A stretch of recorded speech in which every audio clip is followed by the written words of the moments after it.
Asking yourself a question like, why does it feel like a second job? Aren't relationships supposed to be fun? Sometimes looking at things from one clarifying perspective can really fix the situation. One big question like, am I enjoying myself? Instead of trying to be a relationship Fred Astaire with like complicated, intricate dance moves, trying to spin 24 intellectual plates with regard to understanding and managing relationships with any women. Asking yourself a question like, why isn't this as much fun as it used to be? Is the relationship purely functional? Does it serve a purpose of, I've got someone at least, I'm technically not single, but I do feel alone a lot of the times. I don't feel understood. I don't feel like I can talk to this person. I'm technically not alone. I have a girlfriend, or I'm committed to somebody, or I have a family, I have a wife. But why do I have to compartmentalize such large chunks of who I am? I'm completely myself here, but not with her. I can be myself to a large degree away from her. Now, I know life happens and every day you can't be blissfully happy. Every day is not going to be a game show. But if you feel like your relationship's a second job, or you're tolerating it, and if your partner is just simply a functional tool by which you can have children or by which you can not be lonely, now, I have a good, relaxed, comfortable time being on my own. And logic would say that I should feel that same way with a person that's compatible with me. Because someone who's compatible with you, you would have that same level of comfort. You get along with them. It feels stable. It feels comfortable. So I ask you, as I asked myself in the past, isn't this supposed to feel good? Why did I want a relationship in the first place? And if it's not working, it's certainly not for this feeling. It's not for what I'm feeling now. Constantly fighting, having different views of life, wanting to go in different directions, trying to pull the other person to our direction, working on the relationship all the time when I know instinctually that I'd rather be alone.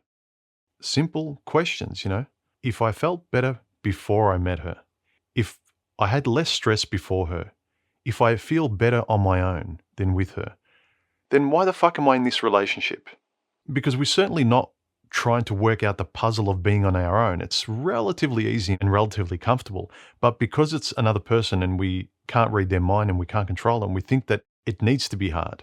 Relationships always require work. It's always falling apart and you're always having to fix it day by day by day. But I ask you, talk to couples that look happy and they treat each other well and they seem like friends and they get along. Ask them why it works with them. Just talk to the rare couples that are happy, and yeah, you could call them unicorns, but actually talk practically to them, how they get along, why they said yes to each other, and observe and listen to them. For the longest time, I remember I would think, oh, well, they're lucky. But talking to them for a while, you realize it wasn't luck. It may have been luck that they came across each other, sure. But why it worked and why it lasted and why it's still lasting is because they're with someone who's compatible, and they didn't say yes to each other because the person functionally helped them not be alone. They picked the person because they finally felt at home with somebody. Does the person feel like a second job, or does the person feel like home? Are you coming home to the figurative feeling of a warm shower, or are you coming home to an MMA fight, to a second job, to nagging, to debates? I think that because guys pursue women, they chase women, and it's harder for guys to finally get a woman to say yes to him and have this committed relationship that you can set in its place and say, oh, I've got that. I finally achieved that. That men do everything to keep it chained in its place, even if the thing doesn't fit him.